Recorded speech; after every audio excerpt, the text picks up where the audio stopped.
Hello, dear students, and welcome again to your own study platform, A1 Tutor. And this is the third part of revision series for class 12th और chapter number 8 के दो part already आपके लिए upload कर दिए गए हैं and this is the third part for this chapter human health and disease. और आई होप वो लास्ट वीडियो आपके लिए काफ़ी यूज़फुल रहे होंगे। और जैसा कि कल हम यहाँ तक कर चुके हैं, इसमें आपका हमने जनरली एक्वायर्ड इम्यूनिटी के बारे में थोड़ा बहुत डिस्कस किया था। इवन हमने जो एंटीबॉडीज़ हैं उनके बारे में भी डिस्कस किया था, राइट। इन्नेट इम्यूनिटी वगैरह के बारे में भी डिस्कस कर चुके हैं हम। तो लेट्स सी, हमें जो आगे डिस्कस करना है ये इन्नेट एक्वायर्ड इम्यूनिटी, ये हम बात कर चुके हैं। बी एंड टी लिम्फोसाइट की हम बात कर चुके हैं। अगर आपको ध्यान हो, मैंने आपको बताया था, जस्ट अ मिनट, कि किसी भी एक्वायर्ड इम्यूनिटी के बेसिकली दो कंपोनेंट होते हैं, है ना। तो दो कंपोनेंट एक्वायर्ड इम्यूनिटी के क्या है? एक तो ह्यूमोरल इम्यूनिटी, जिसे हम एंटीबॉडी मीडिएटेड इम्यूनिटी भी कहते हैं, है ना। और दूसरी जो होती है that is the cellular immunity. और एक्वायर्ड इम्यूनिटी में बेसिकली हम बात करते हैं कि वो इम्यूनिटी जो स्पेसिफिक डिफेंस कैरेक्टरिस्टिक या मेमोरी बेस्ड जो होती है ना। और अगर हमने बात की थी कि ये कब हमें डेवलप होगी, फर्स्ट जो पैथोजन हमसे कोई भी एंट्री होगी बॉडी में, उससे, राइट। और अगर ह्यूमोरल इम्यूनिटी की हम बात करते हैं, यहाँ पे देखिए आपको दिख रहा है humoral that is based on the B lymphocyte and cellular that is based on the T lymphocyte. ठीक है, तो ह्यूमोरल इम्यूनिटी में आपके कौन कौन से आ जाते हैं? जो बी लिम्फोसाइट्स हैं उसके डिफरेंट पार्ट्स लाइक प्लाज्मा, है ना, मेमोरी बी सेल्स। और सेलुलर इम्यूनिटी में आपके टी लिम्फोसाइट्स और उसके डिफरेंट टाइप्स कौन से हो सकते हैं? किलर टी सेल हो सकते हैं, हेल्पर टी सेल हो सकते हैं, सप्रेसर टी सेल हो सकते हैं, मेमोरी टी सेल हो सकते हैं, डिफरेंट टाइप टी सेल के। देन हमारा है उसके बाद जो हमें नेक्स्ट स्टार्ट करना था, एलर्जीज हमने डिस्कस किया था, स्ट्रक्चर हमने बात की थी, है ना। ये क्या है? ये हैवी चेन है, ये लाइट चेन्स हैं, इनके बीच के ये डाइसल्फाइड बॉन्ड्स हैं। और ये आपकी कांस्टेंट चेन है, कौन सी वाली है? हैवी वाली। और वेरिएबल पार्ट ये है आपका जो स्पेसिफिक बनाता है किसी भी एंटीबॉडी को एंटीजन के खिलाफ। देन हमने एलर्जीज की बात कर ली थी, एग्जैगरेटेड रिस्पॉन्स हैं। फिर हमारा जो नेक्स्ट स्टार्ट करना है हमें दैट इज़ कि ह्यूमन बॉडी में बेसिकली कुछ ऑर्गन्स होते हैं जो इम्यूनिटी के लिए नेसेसरी हैं। तो immune system in the body, है ना, किन चीज़ों से बना है? हमारे लिम्फॉइड ऑर्गन से बना है, टिश्यूज से बना है, राइट। उसमें सॉल्युबल जो मॉलिक्यूल्स हैं, सॉल्युबल मॉलिक्यूल्स लाइक एंटीबॉडीज़ जो हमारी बॉडी प्रोड्यूस करती है, हमारे जो फर्दर फैगोसाइटिक सेल्स हैं, WBCs and all those all are important component of the immune system. अब अगर हम बात करें तो लिम्फॉइड ऑर्गन्स और टिश्यू और सेल एंटीबॉडीज़ वगैरह सब मिलके हमारी जो बॉडी डिफेंस मैकेनिज्म का काम करते हैं। तो अगर लिम्फॉइड ऑर्गन हम डिवाइड करें तो वो दो टाइप के होते हैं, प्राइमरी एंड सेकेंडरी। अगर लिम्फॉइड ऑर्गन की बात करते हैं तो प्राइमरी लिम्फॉइड ऑर्गन में कौन से ऑर्गन आते हैं? जहाँ पे टी और बी लिम्फोसाइट्स मैच्योर होते हैं, लाइक आपके कहाँ पे होंगे? एक तो होंगे बोन मैरो में, है ना, बोन मैरो में, ठीक है। और उसके अलावा और कहाँ होंगे? थाइमस में, ये डबल आर है, राइट, डबल आर। और दूसरा कहाँ होंगे? थाइमस में। These are the primary lymphoid organ. और अगर सेकेंडरी की बात करें तो ये वो है जहाँ पे जो कोई भी लिम्फॉइड टिश्यू जो डेवलप हुआ है वो मैच्योर होने के साथ साथ प्रोलिफरेट होगा और डिफरेंशिएट हो जाएगा। डिफरेंशिएट यानी उनको एक स्पेसिफिक कैटेगरी में डिवाइड कर दिया जाता है, जैसे कि हम कोई भी क्लास में कर देते हैं ना, जैसे साइंस सेक्शन और आर्ट सेक्शन। तो उसी बिहाफ में जो लिम्फॉइड सेल्स हैं वो भी आपके डिफरेंट कैटेगरीज में डिवाइड हो जाते हैं, डिफरेंशिएट हो जाते हैं। जैसे हम B T cell and macrophages and all पढ़ते हैं, तो उसी हिसाब से कि हेल्पर टी सेल, सप्रेसर कौन से होंगे, मेमोरी कौन से होंगे, उस हिसाब से वो डिफरेंट कैटेगरीज में डिफरेंशिएट हो जाते हैं। और ये सब कहाँ होता है? ये होता है सेकेंडरी लिम्फॉइड ऑर्गन में, जो कि यहाँ आपके स्प्लीन, राइट, आपका लिम्फ नोड एंड उसके अलावा टॉन्सिल, उसके अलावा tonsil, right. These are what certain, इसके अलावा भी हैं, तो these are what certain the lymphoid organs. Here you can see ना, lymph node, tonsil, Peyer patches, जो हम कल बात कर चुके हैं इसके बारे में। अब हमें जो आगे बात करनी है कि व्हाट इज दैट, कि there is a lymphoid tissue which is located in the lining of respiratory, digestive and urogenital tract, जिसे हम कहते हैं mucosal associated lymphoid tissue। Very important one word question, malt. और ये बॉडी का लगभग 50% lymphoid tissue का पार्ट कवर करता है बॉडी के, right. Market is very important. Malt क्या है, म्यूकोजल एसोसिएटेड लिम्फोइड टिश्यू, और कहाँ कहाँ है, आपके रेस्पिरेटरी सिस्टम में, डाइजेस्टिव सिस्टम में, यूरोजेनाइटल ट्रैक में, जहाँ जहाँ भी म्यूकस सिक्रेशन होता है। देन हम बात करते हैं अब थोड़ा सा कि जो डिजीज़ हैं उनके बारे में। लाइक यहाँ पे सबसे पहले डिस्कस हुई है एड्स के बारे में, फर्दर उसके बाद जो और फर्दर डिजीज़ आएंगी वो। लेकिन थोड़ी सी हम अगर बात कर लें डिजीज़ पे जाने से पहले अबाउट द वैक्सीनेशन। अब वैक्सीनेशन क्या होता है, आई थिंक इस नोट्स में गिवन होगा आगे vaccination, let me check once. No it is not there in this one, but फिर भी हम इसके बारे में डिस्कस कर लेते हैं because that is one of the important topic in this. तो what is vaccination, let's see. एक second, here I can use this better, here I will write. तो वैक्सीनेशन क्या होता है, let's see. Vaccination is the process to develop immunity, right. तो it is the process to develop immunization against, किसके against immunization develop कर रहे हैं, against the particular disease by inoculating harmless antigenic material.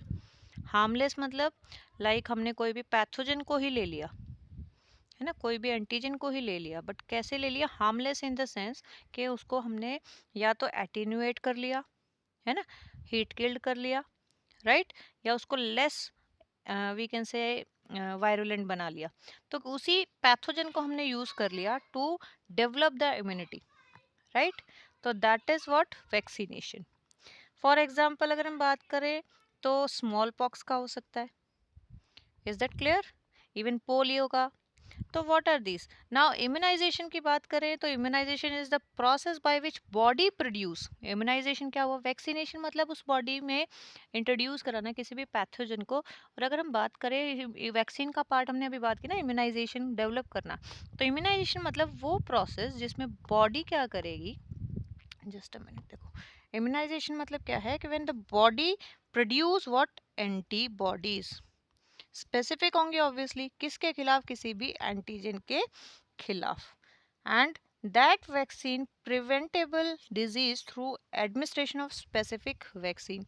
यानी अगर वैक्सीन नहीं होगा तो इम्यूनाइजेशन नहीं हुआ, इसका मतलब यानी उस स्पेसिफिक वैक्सीन के थ्रू हमने जो एंटीजन इंट्रोड्यूस कराया बॉडी में, उस इंट्रोड्यूस होने के बाद ही उस स्पेसिफिक एंटीजन के खिलाफ हमारी बॉडी ने क्या बनाया, antibody. That means these two terms are inter related.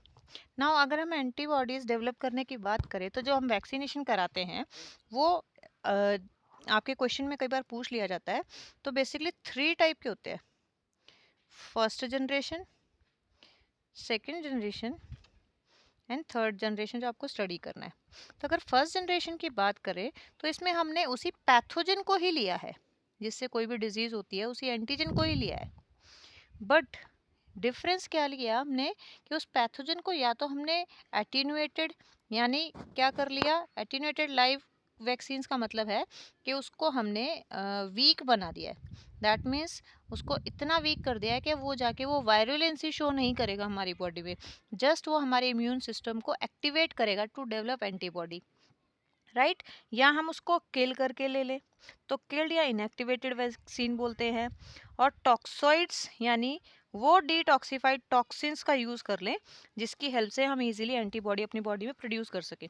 तो ये सारी चीज़ें कहाँ आएंगी, फर्स्ट जनरेशन के अंडर। अब बात आती है सेकेंड जनरेशन।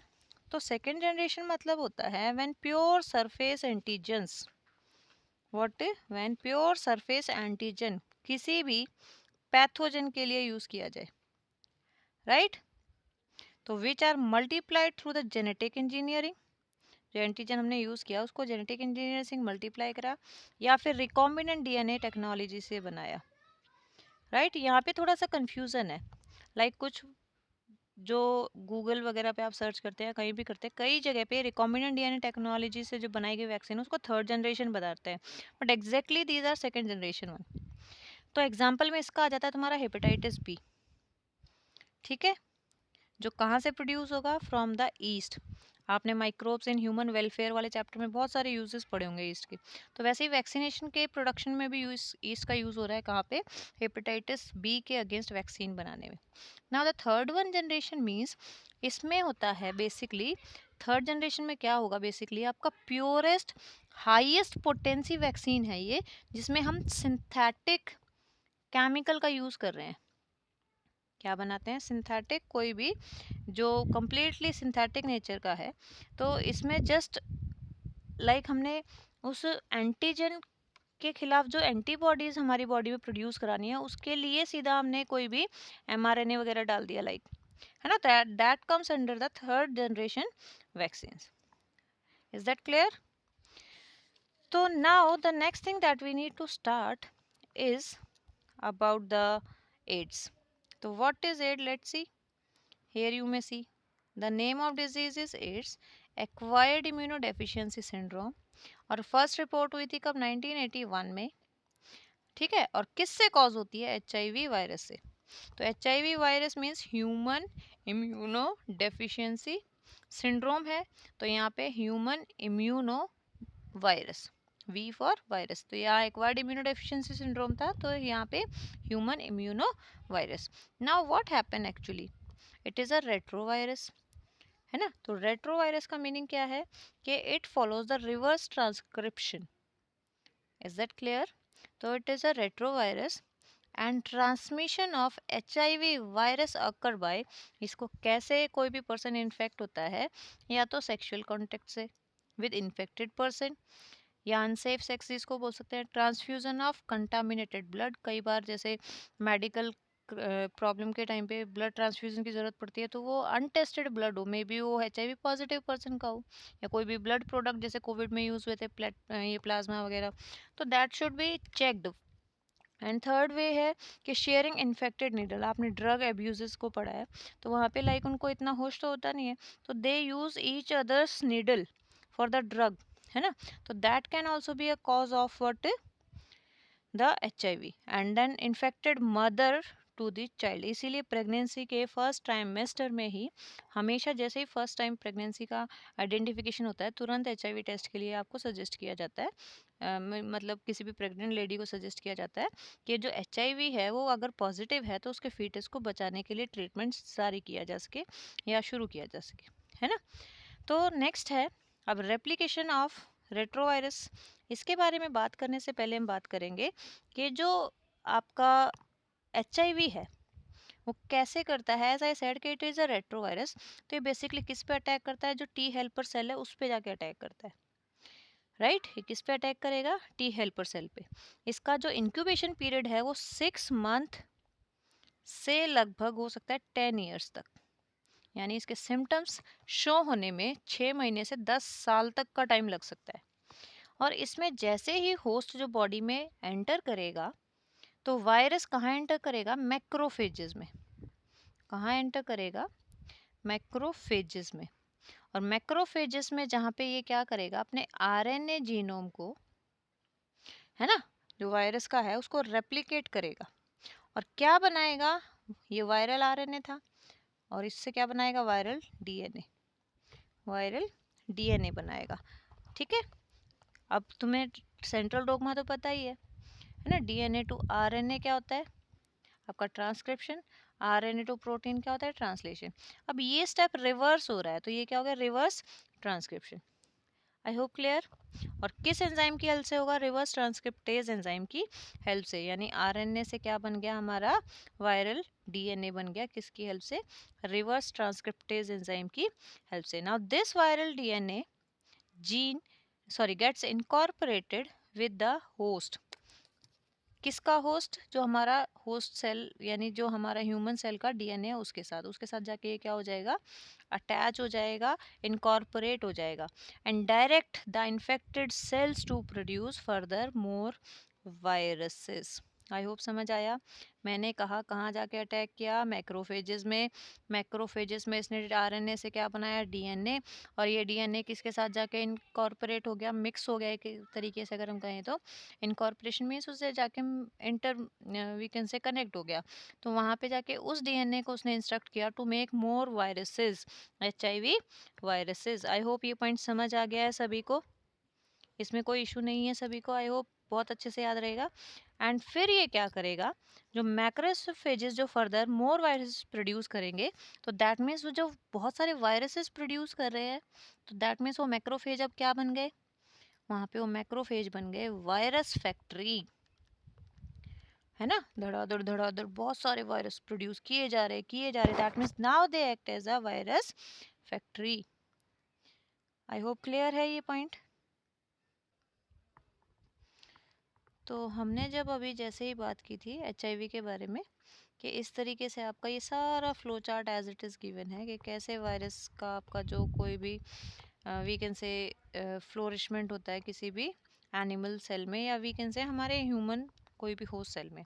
तो वायरस एंटर कर गया, मैक्रोफेजेस में चला गया, डीएनए वायरस की कॉपीज बनाई, रिवर्स ट्रांसक्रिप्शन और रिवर्स ट्रांसक्रिप्टेज एंजाइम की हेल्प से उसने वायरल डीएनए बनाए और इनकॉर्पोरेट कर लिया होस्ट सेल जो हमारा डीएनए उसके साथ। देन उसने धीरे धीरे क्या कर दिया, होस्ट सेल को डायरेक्ट किया कि वायरल कॉपीज बनाता जाए, और वो जो टी लिम्फोसाइट्स है उस पर एक्ट करता जाएगा, और इस तरीके से बहुत सारे वायरस जो ब्लड में रिलीज होंगे वो जाके कहाँ काम करेंगे, आपके टी लिम्फोसाइट्स को हार्म करते जाएंगे, और उसकी हेल्प से धीरे धीरे इम्यून बॉडी सिस्टम जो है हमारा वो वीक होता चला जाएगा। ठीक है, यहाँ तक तो बात हो गई हमारी एक्वायर्ड इम्यूनो सिंड्रोम के बारे में। अब नेक्स्ट जो हमें डिटेल बात करनी है दैट इज़ दिस हेयर, कि एक्चुअली में ये किसी भी एक मियर फिजिकल कांटेक्ट से नहीं फैलता है। ये कैसे फैलता है, ये फैलता है एक बॉडी फ्लूइड के एक्सचेंज होने से। वो बॉडी फ्लूइड किसी भी वे से जैसे एक्सचेंज होगा, like by the sexual contact और बाय ब्लड ट्रांसफ्यूजन और बाय इंजेक्शन यूज और by using the same we can say कोई भी सर्जिकल इंस्ट्रूमेंट है या कोई ब्लेड है, शेविंग ब्लेड है, लाइक इन चीज़ों की वजह से। अब इसके लिए टेस्ट कौन सा है, इसके लिए टेस्ट होता है एलाइजा, एंजाइम लिंक्ड इम्यूनोसॉर्बेंट ऐसे। ये एंटीजन एंटीबॉडी रिएक्शन की हेल्प से डायग्नोस किया जाता है। देन यहाँ पे बात आ जाती है कि इसके लिए कोई स्पेसिफिक ड्रग जो परमानेंट क्योर कर सके आज तक या वैक्सीन नहीं बनाया, हाँ, but it can be just we can say for some time prolong the life of the patient. ठीक है, ये आपका एज इट इज़ एनसीईआरटी का डायग्राम है। अब नेक्स्ट हमारी मोस्ट इंपॉर्टेंट डिजीज़ है दैट इज़ कैंसर। तो cancer is one of the most dreaded disease of human being and is a major cause of death all over the world. अब cancer के causes तो बहुत सारे हो सकते हैं, राइट। तो normal cell when show a property called contact inhibition, जिसकी हेल्प से हमारा जो सेल ग्रोथ है बॉडी का वो कंट्रोल रहता है। बट जैसे ही ये कॉन्टैक्ट इनहिबिशन की प्रॉपर्टी लॉस्ट हो जाएगी, है ना, तो इसका मतलब वो सेल क्या हो गए, कंट्रोल को जो ग्रोथ है वो नहीं कर रहे हैं। तो that means normal cell have this property and cancerous cell don't have this property. ठीक है, तो cancer cell lost their property for the contact inhibition. Now this is the comparison between the cancerous cell and normal cell. You may see कि normal cell have uniform, है ना, क्या चीज, shape and size, while cancerous cell have large variety of sizes and shapes. There is no definite size for them, right. The nucleus have irregular structures, have relatively small cytoplasm because it is continuously dividing. अगर बात करें आप किसकी, reproduction and cell death के बारे में, तो cell stop dividing when too much is much of its kind are present already because of contact inhibition, as I said, है ना। There is cell grow and divide in control manner of course, और जो उनकी normal life cycle है वो follow करते हैं।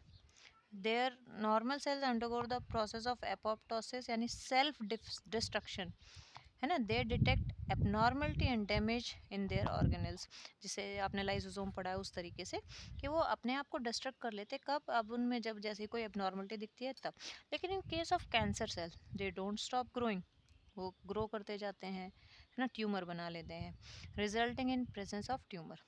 That means a cluster of mutant cell, tumour यानी uncontrolled grown cell we can say, undesirable cell जो बनते जा रहे हैं। नेक्स्ट है कम्युनिकेशन, नॉर्मल सेल कम्युनिकेट करते हैं एक दूसरे से properly, but cancerous cell do not communicate, किसी से कोई मतलब नहीं है, just they divide.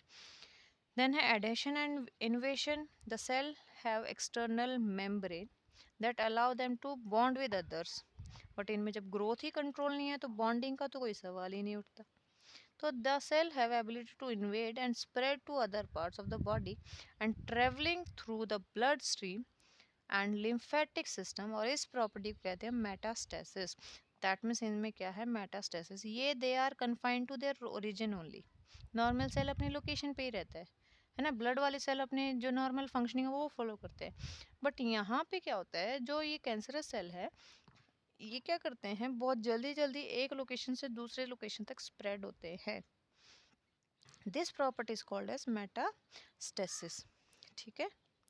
Now the next point is normal cells start out an immature cell, है ना, and mature with the certain specialized functions, यानी उनको जो फंक्शन मिलता है, कोई भी स्किन सेल को स्किन वाला तो वो अपना करते हैं, आरबीसी को अपना करना है, तो there is no we can say intermixing of any other function with the specific sales.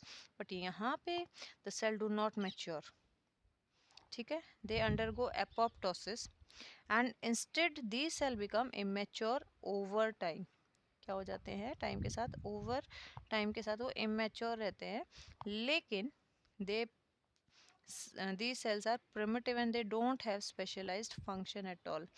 जैसे किसी भी कैंसर के केस में अगर हम बात करें, ब्लड कैंसर के केस में बात कर लें, तो हमारा आरबीसी का फंक्शन बेसिकली क्या है कि वो जॉक्सिन सप्लाई करता है ना, लेकिन यहाँ पे क्या हो जाएगा, वो नंबर ऑफ सेल्स तो बहुत ज़्यादा हो जाएगा और उनकी फंक्शनिंग अदर देन जो मेन फंक्शनिंग है वो और अलग अलग चीज़ों में वो इन्वॉल्व हो जाते हैं।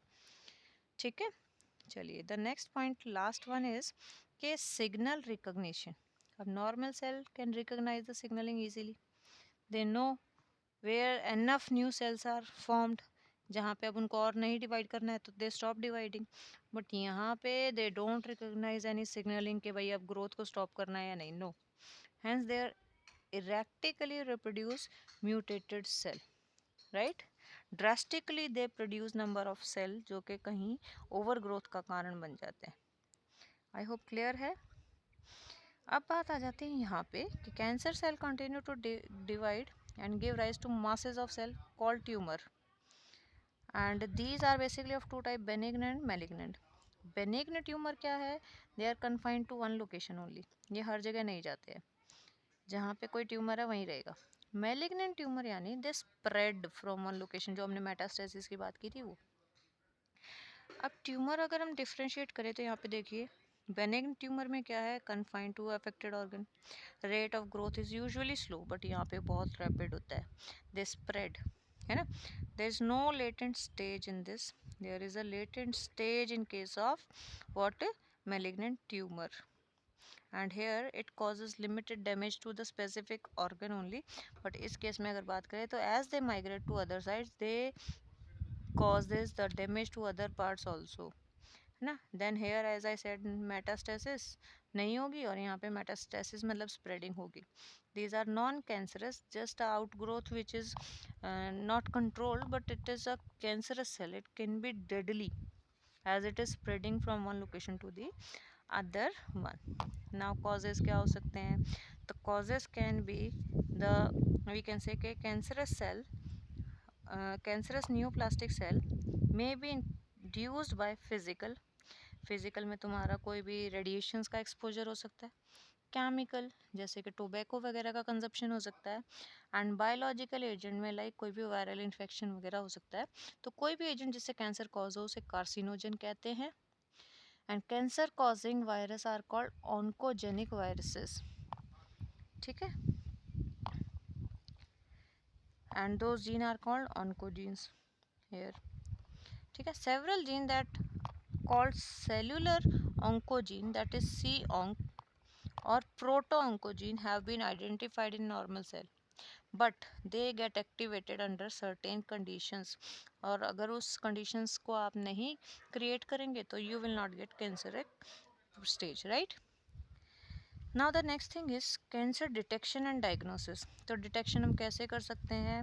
हम डिटेक्शन कर सकते हैं सीटी स्कैन से, एमआरआई से, बायोप्सी से। बायोप्सी यानी आपके कोई भी जो हिस्टोलॉजिकल पैथोलॉजिकल जो टेस्ट होते हैं, यानी किसी भी ऑर्गन में जहाँ पे जो कैंसर की मतलब चांसेस लगते हैं, वहाँ से कोई भी टिश्यू वगैरह को निकाल के, उसके सेक्शन निकाल कर उसको लैब में टेस्ट करना। ऐसे ही हिस्टोपैथोलॉजिकल यानी ब्लड सैंपल वगैरह या टिश्यू की स्टडी करके ही, ब्लड की स्टडी की हेल्प से, बोन मैरो टेस्ट की हेल्प से हम ये सब निकाल सकते हैं कि इंक्रीज काउंट कितना है या नॉर्मल है। तो उसके अलावा रेडियोग्राफी एज आई सेड, है ना, एक्सरे वगैरह करके, सीटी स्कैन करके, देन एमआरआई करके, सीटी स्कैन यानी computed tomography and magnetic resonance imaging MRI, these are all are the diagnostic method. बात आती है कैंसर के ट्रीटमेंट की। तो ट्रीटमेंट्स आर मेनी। तो ट्रीटमेंट में basically surgical, radiotherapy, chemotherapy and immunotherapy आती है। तो सर्जिकल में हम उस पर्टिकुलर जो टिश्यू है उसको रिमूव कर देते हैं। जैसे किसी स्पेसिफिक रीजन में जो कैंसर हो, वहाँ से उस सर्जिकली हम उस पर्टिकुलर टिश्यू को या उस, अगर ज़रूरत पड़े तो ऑर्गन को भी रिमूव कर सकते हैं। सेकेंड है रेडियोथेरेपी। इसमें जो ट्यूमर सेल्स है ना, उनको इरेडिएट किया जाता है, थोड़ी सी जो रेडिएशंस होती हैं, बट कंट्रोल मैनर में। लेकिन वो हार्मफुल होती हैं, थोड़ा सा adverse effect we can say, side effect show करती हैं, जैसे लॉस ऑफ हेयर हो गया, आई साइट में एडवर्स इफेक्ट हो गया, बहुत तरीके से वीकनेस बहुत ज़्यादा होना, इस टाइप के बहुत सारे इसके हार्मफुल इफेक्ट होते हैं। एंड साथ साथ कोई ज़रूरी नहीं है कि only single treatment can be completely curable. उसके साथ साथ हम और भी ट्रीटमेंट को फॉलो करते हैं, लाइक रेडियोथेरेपी के साथ साथ कीमोथेरेपी भी दी जाती है। तो they are certain drugs which are use, किस लिए यूज़ किया जाता है? Like to kill the cancerous cell, but sure side effect again as I said के hair loss, anaemia and all. Then है immunotherapy. Patients are given with the alpha interferons, जो क्या करेंगे, हमारे इम्यून सिस्टम को एक्टिवेट करेंगे और जो धीरे धीरे उन ट्यूमर्स को क्या कर देंगे, डिस्ट्रॉय। ठीक है। अब हमारा जो लास्ट टॉपिक बचता है that is drugs and alcohol abuse, जो हम नेक्स्ट वीडियो में कंप्लीट करेंगे और फिर हमारा चैप्टर कंप्लीट हो जाएगा। तो होपफुली आपको ये वीडियो पसंद आया होगा और काफ़ी रिवीजन में आपकी हेल्प होगी। एंड अगर वीडियो पसंद आए तो आप लाइक, सब्सक्राइब और शेयर ज़रूर कीजिएगा। आप जितना इसको सब्सक्राइब करेंगे और लाइक शेयर करेंगे, हमें उतना ही ज़्यादा मोटिवेशन मिलेगा। Thank you.